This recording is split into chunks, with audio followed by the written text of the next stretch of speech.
mon petit loulou. Hop là. Regarde, aujourd'hui, j'ai un donut pour toi. Tu manges toujours ton cul. Tiens. Tu te rappelles de ce bouquin? On va en parler aux gens, ok? Allez, on y va. Bonjour à tous et bienvenue sur Itaewon Eurasier. Aujourd'hui, je vais vous partager quelques réflexions sur un livre que j'ai lu récemment. Pourquoi j'ai choisi d'avoir un chien et pas un enfant de Hélène Gatto. Ce livre, il m'a interpellée parce qu'il résonne profondément en moi. Alors c'est le titre en particulier qui a attiré mon attention. J'avais jamais fait le lien entre le fait d'avoir un chien et celui de ne pas avoir d'enfant. Pour moi, un chien, ça n'a jamais été un substitut pour un enfant. J'ai toujours su que je ne voulais pas d'enfant et j'ai toujours rêvé d'avoir un chien. Ce sont deux choses qui se sont faites en parallèle, complètement indépendamment l'une de l'autre. Alors, en découvrant ce livre, je me suis demandé ce que l'auteur avait à dire sur ce sujet, et on va voir ça ensemble. Hélène Gatto, elle commence en racontant ses premiers jours avec son chien. Elle l'a appelé Colonel, et elle soulève des questions essentielles qu'on peut se poser aussi bien en adoptant un chiot qu'en accueillant un bébé. Par exemple, tout bête, le cododo. Doit-on dormir avec son chien? C'est une question qui se pose aussi pour un nourrisson. Et dès le début, on est confronté à des choix personnels. Et évidemment, tout le monde a son mot à dire. Les gens, ils sont comme ça. 10 experts, 15 avis différents. Et une tonne de jugements non sollicités. D'ailleurs, je vous invite à regarder ma vidéo sur les choses qui m'agacent. Les gens, la vraie épreuve quand on a un chien. Parce que oui, adopter un chien, c'est comme ouvrir la porte à une avalanche d'opinions extérieures. Tout le monde, mais vraiment absolument tout le monde, pense avoir son mot à dire sur ce que vous devez faire, comment vous devez éduquer votre chien, ce qu'il doit manger, où il doit dormir, et même s'il doit être castré ou non. Et c'est quand même un peu comme avoir un enfant, hein. Soudain, tout le monde devient spécialiste en éducation canine et vous bombarde de conseils. Alors parfois utiles, souvent intrusifs. Prenons l'exemple de la nourriture. Bonne croquette, ration ménagère, crue, industrielle. Si vous commencez à poser la question sur un forum ou même dans une discussion entre amis, vous êtes fichu. Les débats sont enflammés, chacun défendant sa méthode avec ferveur. Certains vous diront que les croquettes sont bourrées de céréales et de substances toxiques, que seul le barf, donc la nourriture crue, est acceptable. D'autres affirmeront que donner du cru, c'est dangereux et que seules certaines marques de croquettes, premium, sont adaptées. Résultat, un casse-tête qui pourrait presque vous faire regretter l'époque où vous choisissez juste des boîtes de Whiskas pour le chat de votre grand-mère. On n'y comprend plus rien, non? Alors l'éducation, bien sûr aussi, c'est un terrain miné. Doit-on laisser son chiot pleurer la nuit ou répondre immédiatement à ses appels? Doit-on punir ou utiliser uniquement le renforcement positif? Faut-il lui apprendre à marcher au pied dès son plus jeune âge ou le laisser explorer librement? Là encore, 1000 avis différents et parfois des remarques culpabilisantes qui vous font douter de tout. Et puis, il y a les détails du quotidien. Est-ce qu'il faut lui mettre un manteau en hiver? Est-ce qu'il aura le droit de monter sur le canapé? Est-ce qu'il a le droit de se mettre sur le lit? Est-ce que dormir avec son chien crée un attachement malsain? Ou au contraire, est-ce que ça renforce le lien entre l'humain et son compagnon? Tout le monde a son idée sur la question et il est presque impossible d'échapper au jugement. Finalement, comme pour un enfant, il y a autant de façons d'élever un chien que de propriétaires de chiens. Chacun fait ses choix en fonction de son mode de vie, de ses valeurs et des besoins spécifiques de son animal. Hélène Gatto, avec son colonel, elle a dû naviguer entre toutes ces... Je vais jamais y arriver. Elle a dû naviguer entre toutes ces injonctions, ok, bravo, faire ses propres expériences et tracer sa propre route malgré les avis extérieurs. Parce qu'au bout du compte, ce qui compte vraiment, c'est que l'animal soit heureux, équilibré et aimé. Et ça, aucun expert autoproclamé ne peut mieux le savoir que son propre maître. L'auteur insiste sur le fait que la décision d'adopter un chien est souvent mûrement réfléchie, ou du moins devrait l'être. Et là, moi je suis totalement d'accord avec Hélène Gatto. Pour nous, par exemple, mon mari et moi, on a mis 5 ans à y penser avant de sauter le pas. C'est pas un peu exagéré là? On adore les animaux, mais on savait qu'avoir un chien, c'est une grande responsabilité. On a attendu d'avoir une maison avec un jardin clôturé avant d'adopter notre compagnon. On voulait être certain de lui offrir un cadre de vie idéal sans avoir à improviser ou à nous adapter en catastrophe. Et c'est là que je trouve ça vraiment triste. Il y a plein de gens qui achètent un chiot pour voir ce que ça donne, sans réaliser ce que ça implique vraiment. Pire encore, certains prennent un chien sur un coup de tête, séduits par une petite bouille toute mignonne, parfois aussi par une mode passagère. Franchement, combien de chiens de race populaire finissent abandonnés quelques mois plus tard, simplement parce que leurs besoins ne correspondent pas à la réalité du quotidien de leur adoptant. Alors, il y a aussi ceux qui adoptent par pitié en envoyant un chien dans un refuge sans réfléchir aux implications à long terme. L'intention est noble. Mais l'adoption d'un animal doit être un acte responsable et réfléchi, et pas une impulsion dictée par l'émotion du moment. Un chien traumatisé ou un chien ayant des besoins spécifiques, ça demandera du temps, de la patience, et parfois même un accompagnement professionnel. Et puis il y a aussi cette habitude désastreuse d'offrir un chiot comme cadeau de Noël ou comme cadeau d'anniversaire, comme s'il s'agissait d'un simple jouet. Chaque année, les refuges voient affluer des chiots devenus trop encombrants, une fois passé l'euphorie des fêtes. On ne le répétera jamais assez. Un chien n'est ni un caprice, ni un accessoire de mode, ni un cadeau surprise. Prendre un chien, c'est s'engager pour des années, c'est accepter qu'il va falloir lui consacrer du temps, chaque jour, qu'il faudra gérer les imprévus, les frais vétérinaires, les bêtises et les périodes plus compliquées. C'est aussi comprendre qu'il ne sera pas toujours un adorable petit chiot. Il grandira, il vieillira et il aura besoin d'attention et de besoins jusqu'au bout. Dans notre maison, on a fait en sorte que cette adoption elle soit un vrai projet de vie et pas une lubie passagère. On a préparé l'arrivée d'Itaewon, on a anticipé les changements que ça allait entraîner dans notre quotidien et on a pris toutes les précautions nécessaires pour que notre chien soit heureux. Parce qu'un animal, c'est pas un test ni une expérience temporaire, c'est un engagement total de responsabilité mais aussi et surtout une immense source de bonheur, à condition d'être prêt à l'accueillir comme il le mérite. Ce qui m'a particulièrement marqué, c'est que Hélène Gâteau, elle a adopté son chien seule. Elle n'a pas attendu d'être en couple ou d'avoir une situation idéale aux yeux des autres. Elle a simplement écouté son cœur et elle a pris cette décision pour elle-même, en toute conscience. Et moi, je trouve ça inspirant et courageux. Parce que moi, personnellement, j'aurais jamais pu adopter un chien seul. Pour moi, c'était un projet de couple, une décision qu'on a prise ensemble après des années de réflexion. On a attendu d'avoir la maison avec le jardin, on a longuement discuté. Ça va ? Mange pas trop vite, Loulou. On a longuement discuté de l'organisation et on a même consulté un comportementaliste pour être sûr qu'on choisissait un chien qui s'adaptera parfaitement à notre mode de vie à nous. Prendre un chien seul, c'est assumer toute la responsabilité, la charge mentale et l'investissement que ça représente sans pouvoir s'appuyer sur quelqu'un. Et cela signifie aussi être seul face aux moments de stress, aux imprévus vétérinaires, aux vacances à organiser, à l'éducation. Et ça, je trouve que c'est un vrai engagement. En lisant l'expérience d'Hélène Gâteau, je me rends compte que l'adoption, c'est avant tout un choix personnel. Un chien, ça se choisit pas en fonction de la présence ou non d'un partenaire, mais en fonction de notre mode de vie, de notre capacité à répondre à ses besoins et de l'amour qu'on est prêt à lui donner. Un loulou. Oui, oh là là, qu'est-ce que t'es gentil. Elle évoquait aussi le fait que son chien, Colonel, il est devenu une présence stable dans sa vie, un compagnon fidèle à travers les changements et toutes les transitions qu'elle a pu vivre dans sa vie. Et c'est une belle preuve que l'amour qu'on porte à un chien ne dépend pas de notre situation amoureuse, mais bien de notre engagement qu'on a envers lui. Finalement, c'est une autre manière d'aborder l'adoption. Certains, comme moi, ressentent le besoin d'avoir un coéquipier dans cette aventure, de partager cette responsabilité avec quelqu'un d'autre. Et d'autres personnes, comme Hélène Gâteau, y voient un acte d'indépendance, une manière de construire une relation forte et unique avec leur compagnon à quatre pattes, sans compromis. Et moi je trouve ça formidable parce que ça montre que le lien avec un chien n'a pas de règles universelles. Que l'on adopte seul, en couple, en famille, ce qui compte c'est l'amour, l'engagement et la capacité à offrir une belle vie à son compagnon. D'ailleurs, ça me fait réfléchir, combien de personnes osent adopter un chien alors qu'ils sont seuls ? Est-ce que c'est une peur courante de ne pas être à la hauteur en solo ? Est-ce que c'est une décision plus difficile à assumer sans soutien ? Dans ce livre, Hélène Gâteau, elle aborde aussi un sujet qui me parle énormément. La maternité n'a jamais été une question pour elle. Et c'est exactement mon cas. J'ai toujours su que je voulais pas d'enfant et j'ai d'ailleurs abordé ce sujet très tôt dans mes relations amoureuses. Pour moi, c'était essentiel d'être claire dès le départ parce que je savais que c'était une décision profonde et définitive. Et tu le manges super vite. Quand t'as fini, tu pars pas, hein, tu restes un peu avec moi. J'ai pas fini. Mais malgré cette certitude, à un moment donné, j'ai ressenti une énorme pression sociale et avec mon mari, on a même traversé une courte phase qui a duré 2 semaines, où on s'est dit « et si on faisait comme tout le monde ? Et si on faisait un enfant ?»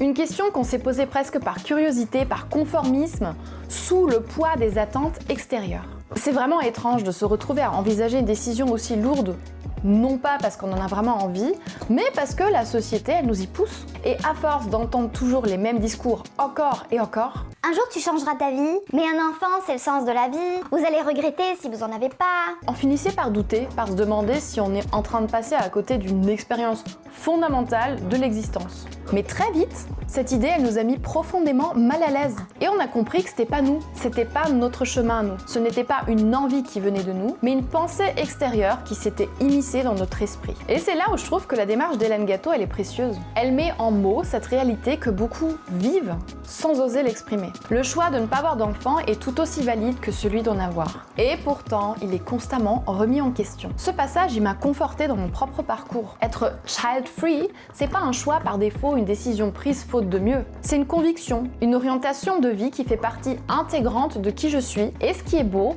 c'est qu'Hélène Gatto, en racontant son histoire, elle nous montre qu'on peut vivre pleinement et épanoui.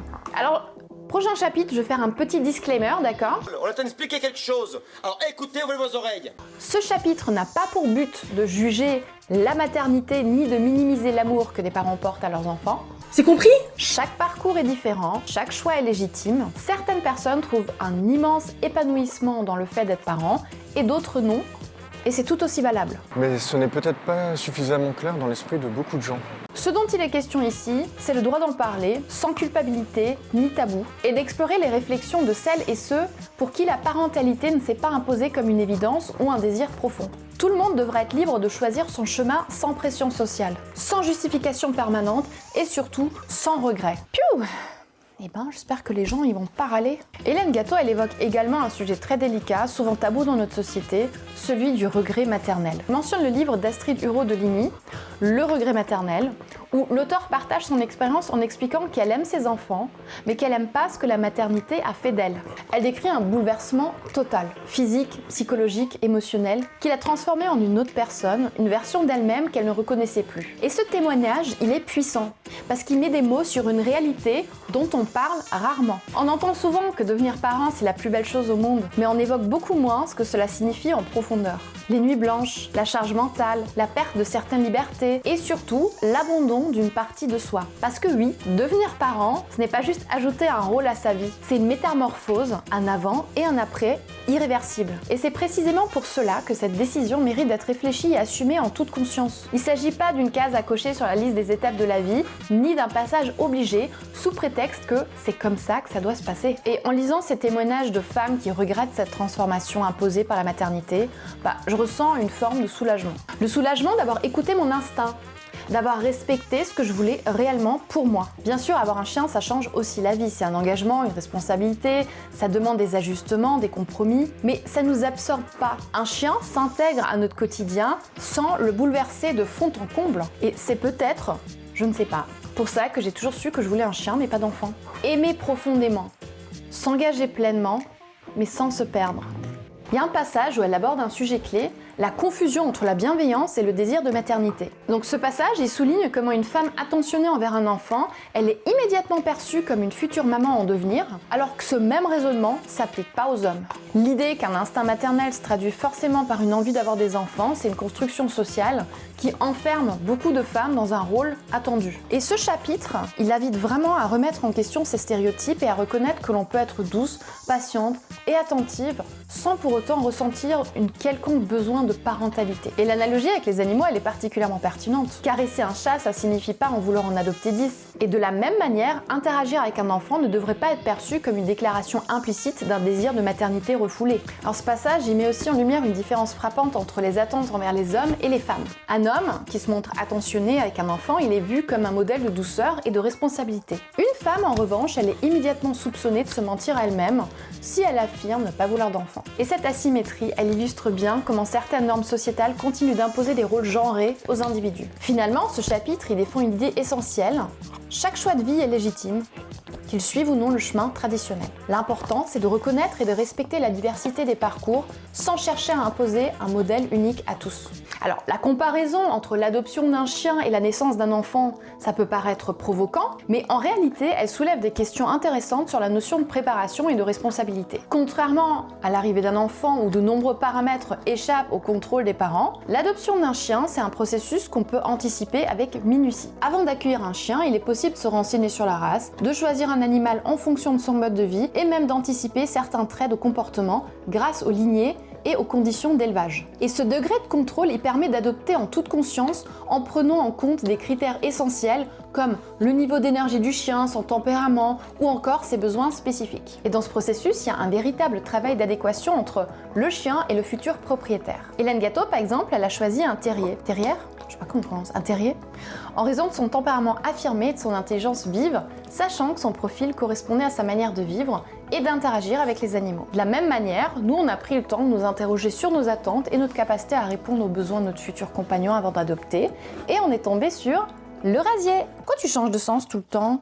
Dirait une montre solaire. Et cette réflexion, elle contraste quand même fortement avec l'arrivée d'un enfant où tout est imprévisible. Un bébé, il naît avec son propre caractère, ses besoins uniques, et il n'y a pas d'étude préalable possible pour déterminer si son tempérament il sera compatible avec celui des parents. On s'adapte à lui, on apprend en cours de route, et il est impossible de choisir en amont le profil qui conviendra le mieux à notre mode de vie. Évidemment, éduquer un chien et élever un enfant sont deux responsabilités incomparables, mais ce parallèle, il met en lumière un problème important. Alors que la décision d'avoir un enfant repose souvent sur un désir spontané et un certain saut dans l'inconnu, l'adoption d'un chien, ça devrait être un acte tout aussi réfléchi et responsable, et pourtant, combien de chiens sont adoptés sur un coup de tête simplement parce qu'ils sont mignons ou qu'ils correspondent à une tendance? Hélène Gâteau, dans son livre, elle met en avant une idée essentielle. Adopter un chien ne doit pas être une impulsion mais une décision consciente, prise avec sérieux et engagement. Loin d'être un simple caprice, accueillir un chien, c'est une responsabilité qui mérite une réflexion aussi approfondie que bien d'autres choix de vie majeurs. Alors, l'une des réflexions les plus touchantes d'Hélène Gâteau concerne la nature du lien qui se tisse entre un humain et son chien. Adopter un chien, c'est pas seulement lui offrir un foyer ou répondre à ses besoins matériels, c'est aussi créer une relation unique. Une relation qui est fondée sur la complicité, les rituels partagés et une affection inconditionnelle qui dépasse souvent les mots. Chez nous, Itaewon, il fait partie intégrale de la famille. Il n'est pas qu'un simple animal de compagnie, c'est un compagnon de vie avec lequel on partage chaque jour nos joies, nos peines, nos moments de calme, des moments de folie. Il est toujours là, fidèle, patient, attentif. Son regard, il suit nos mouvements, il nous attend derrière la porte avec une excitation sincère. Il s'endort près de nous, il est apaisé par notre présence. C'est génial. Et ce lien d'attachement, c'est cette joie immense qu'il exprime quand on rentre, même si on était parti seulement quelques minutes, ou quand il pose doucement sa petite patte sur nous quand il sent qu'il y a quelque chose qui va pas. Aussi, on a des petits rituels au quotidien qui deviennent des marqueurs d'amour et de confiance. Hélène Gâteau consacre un chapitre entier à cette idée sous le titre « Amour exclusif ». Et maintenant tu bois. Ah là là, je t'attends ou je continue? Qu'est-ce que je fais? Tu reviens? Prends une décision. Alors Hélène Gâteau, elle consacre un chapitre entier à cette idée sous le titre « Amour exclusif ». On lui dit souvent « Tu ne connaîtras jamais l'amour maternel ». Comme si l'amour qu'elle porte à son chien était une version réduite, incomplète d'un amour plus légitime, celui d'un parent pour son enfant. Hey Itaewon! Mais qui a décrété qu'il fallait comparer ou opposer ces amours? Pourquoi est-ce qu'il faudrait toujours classer les liens affectifs sur une échelle de valeurs? Aimer un chien, c'est un amour sincère, pur, qui demande rien en retour, qui dépend pas des conventions sociales, ni du regard des autres. Qu'est-ce que tu fines là? Encore des friandises? Oh là là, t'as une bonne truffe? Je savais même pas qu'il y avait encore des trucs là-dedans. Nous, on a choisi d'adopter un chien, non parce qu'il nous manquait quelque chose dans notre couple, ou pour répondre à une pression extérieure, mais parce qu'on en avait envie en toute conscience. Et aujourd'hui, on lui offre tout l'amour qu'il mérite, avec autant d'intensité et de sincérité que n'importe quelle autre forme d'amour. Et là, je t'offre des croquettes. Allez, vas-y. Et là est tout beauté de ce lien. Un chien, il juge pas, trahit pas, il n'exige pas d'explication, il aime simplement. Et cette relation précieuse, elle devrait jamais être minimisée sous prétexte qu'elle est différente d'un amour parental ou humain. Au final, ce qui compte, c'est pas la nature du lien, mais la sincérité. Et en cela, nos chiens nous offrent une leçon de vie que peu d'êtres humains sont capables de donner. Ah mon loulou, je t'aime. Oh oui, je t'aime. Dans son livre, Hélène Gâteau, elle aborde un sujet souvent sous-estimé, le baby clash. Ce phénomène qui désigne les tensions et crises que traversent de nombreux couples après l'arrivée d'un enfant, lorsque la fatigue, les responsabilités, le bouleversement du quotidien mettent une relation à rude épreuve. Elle explique que beaucoup de parents se retrouvent soudain confrontés à des défis pour lesquels ils n'étaient pas préparés. L'organisation change du tout au tout, les priorités sont chamboulées et des divergences sur l'éducation émergent parfois. Dans certains cas, l'un des partenaires porte une charge mentale plus lourde que l'autre, ce qui crée de la frustration et un sentiment d'injustice. Loin d'être un simple test, l'arrivée d'un enfant peut creuser les écarts et fragiliser l'équilibre du couple. Pourtant, de notre côté, c'est l'arrivée de notre chien qui a marqué un tournant dans notre relation. et dans un tout autre sens. Plutôt que de nous éloigner et de nous stresser, il nous a rapprochés encore plus. Adopter un chien, c'était une décision commune, réfléchie, une aventure qu'on a choisie ensemble. Et on ne boit plus. Loin d'être une source de tension, cette responsabilité est devenue un ciment supplémentaire entre nous. Hé, Itaewon, on voit plus rien là. Qu'est-ce que tu veux? Un chien nous ramène à l'essentiel. Le simple fait de se promener devient un moment suspendu, une parenthèse hors du temps. On marche côte à côte, loin des écrans et des obligations. On l'observe s'émerveiller du monde, courir avec insouciance, flairer une odeur intrigante, fixer un oiseau avec fascination. Et ça, c'est les instants qui nous reconnectent, qui nous rappellent de ralentir, de savourer le présent. Ah, clairement, je remarque qu'il y a quelque chose, mais comme tu parles pas, je ne sais pas. Itaewon, il nous a aussi appris à mieux collaborer, à communiquer et à prendre des décisions ensemble. Qui s'occupe de lui aujourd'hui? Quelle alimentation on va privilégier? Quelle approche? Qu'est-ce qu'il y a? Tu veux sortir? Allez, viens, on sort un peu. Oh oui. C'est mieux comme ça? Oui, t'as un peu joué à la balle. Il aime bien jouer à la balle, mais il sait pas ramener. Alors, c'est moi qui vais la chercher. Petit fainéant. Alors, bien sûr, avoir un chien, ça implique des ajustements, il y a des imprévus, des contraintes, des compromis à faire. Mais, à la différence d'un enfant, un chien, il n'apporte pas la même charge mentale ni physique. Il ne nous réveille pas en pleine nuit pendant des mois, il ne demande pas de sacrifices professionnels, il ne s'accompagne pas de pression sociale pesante. Moi, je considère Itaewon comme une source de joie pure, de légèreté et d'un amour sincère, sans attente ni condition. Notre chien, il n'a pas été une épreuve pour notre couple, il a été un moteur, un lien qui nous unit encore plus.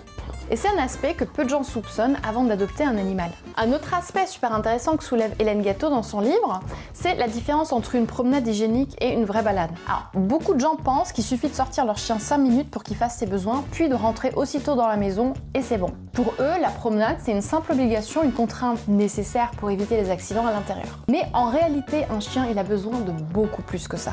Les promenades, ce sont pas juste des moments pour se soulager. Les promenades sont essentielles pour son bien-être mental et physique. Un chien, il a besoin de prendre son temps, d'explorer son environnement, de renifler chaque odeur, d'écouter les bruits de la nature ou de la ville, de voir d'autres chiens, d'observer les passants. Et tous ces stimuli sont comme un journal de bord du monde extérieur pour lui. Et en le privant de ces moments de découverte, on le prive aussi d'un épanouissement fondamental. C'est un aspect qu'on a toujours pris très au sérieux pour notre chien.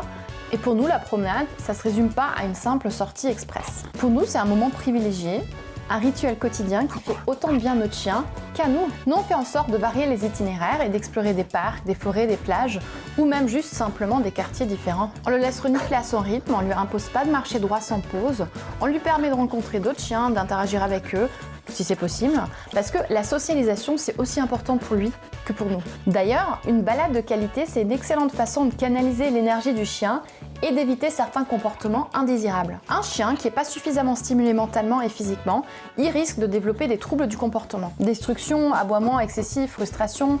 Ce que certains prennent pour de la bêtise ou de la désobéissance, c'est souvent un simple geste d'ennui et de manque de dépenses mentales. C'est pourquoi nous, on considère ces moments de balade comme un réel engagement envers lui.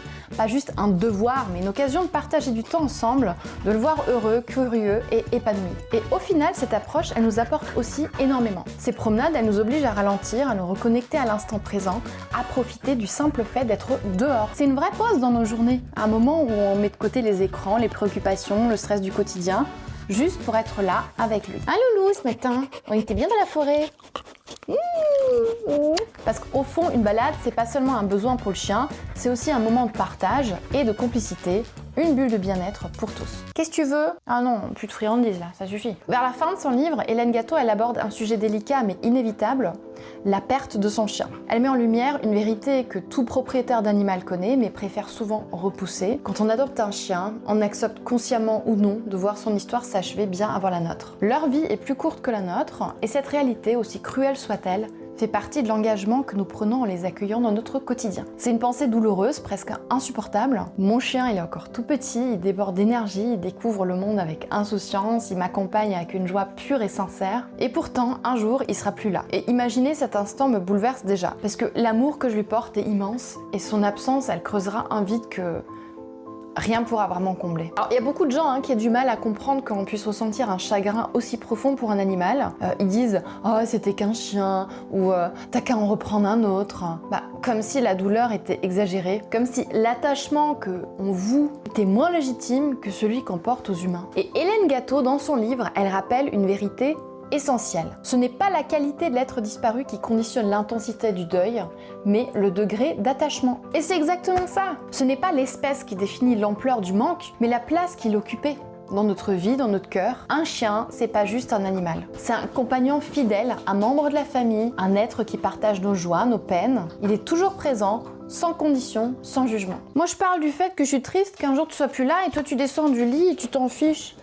Oh oui, tu viens me consoler? Le chien, il fait partie de nos rituels, nos souvenirs, notre quotidien. Et son départ laisse du coup pas seulement un vide physique, il laisse une empreinte dans chaque instant, chaque habitude, chaque silence. Mais peut-être que justement, parce que leur temps parmi nous est si court, que leur amour est si intense, ils nous rappellent d'aimer pleinement, sans retenue, sans attendre. Alors oui, l'idée de perdre Itaewon, ça m'effraie. Mais plutôt que de me laisser consumer par cette peur, moi je choisis de savourer chaque instant avec lui. Parce qu'au fond, aimer, c'est ça. Vivre le présent sans se laisser paralyser par l'inévitable. Ce livre n'est pas simplement une comparaison entre avoir un chien et avoir un enfant, c'est beaucoup plus que ça. C'est une réflexion sur notre rapport aux animaux, à la parentalité, aux choix de vie et aux pressions sociales qui les entourent. Moi j'ai beaucoup aimé la façon dont Hélène Gatto elle partage ses expériences personnelles. En même temps, elle se pose des questions qui résonnent profondément en moi. Son approche, elle est bienveillante, nuancée, elle est pleine d'anecdotes qui touchent. Et c'est un livre facile à lire, enrichissant, qui pousse vraiment à réfléchir. Évidemment, ce que je vous présente aujourd'hui, c'est une toute petite partie de ce livre. Il y a encore beaucoup de réflexions passionnantes à découvrir et si le sujet vous intéresse, je vous invite vraiment à le lire. Alors j'avais pas envie de faire une vidéo de 3 heures non plus, donc j'ai sélectionné quelques sujets qui m'ont particulièrement marqué à la première lecture et ceux qui reviennent souvent dans ma propre vie ou dans mon quotidien avec mon mari. Des questions que j'ai aussi pu observer chez d'autres personnes et que j'avais envie de partager avec vous. Et maintenant, j'aimerais beaucoup avoir votre avis. Est-ce que certaines réflexions de ce livre vous parlent? Est-ce que vous avez déjà été confronté aux mêmes remarques, aux mêmes questionnements? Ou au contraire, est-ce qu'il y a des points avec lesquels vous êtes, mais alors pas du tout d'accord? Si c'est le cas, n'hésitez pas à partager vos avis dans les commentaires. Tant que la discussion elle reste intelligente et argumentée, c'est toujours un plaisir d'échanger avec vous. Internet, c'est un espace de partage, pas une poubelle à frustration. Et derrière chaque commentaire haineux, il y a souvent des gens qui vont mal, mais devinez quoi? C'est pas aux autres de porter votre misère. Alors gardez vos frustrations pour vous et réfléchissez avant de tapoter sur vos claviers. J'espère que ce partage vous aura plu. Si c'est pas encore fait, abonnez-vous pour soutenir Itaewon dans sa quête de devenir un chien financièrement indépendant. Et moi je vous dis à très bientôt pour une prochaine vidéo. Bye bye! J'ai lu le livre, j'ai fait le test. Chien ou enfant, faut qu'on en reste. Moins de cris, moins de stress. Un chien, ça met moins de bazar dans la pièce. Mais hey, juge pas chacun son choix. Je prends la laisse, toi prends les bras.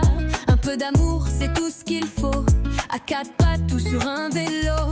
Abonne-toi si t'as kiffé. Like, partage, viens commenter. On se dit à très vite pour un nouveau flow. Itaewon Rasier, c'est le show.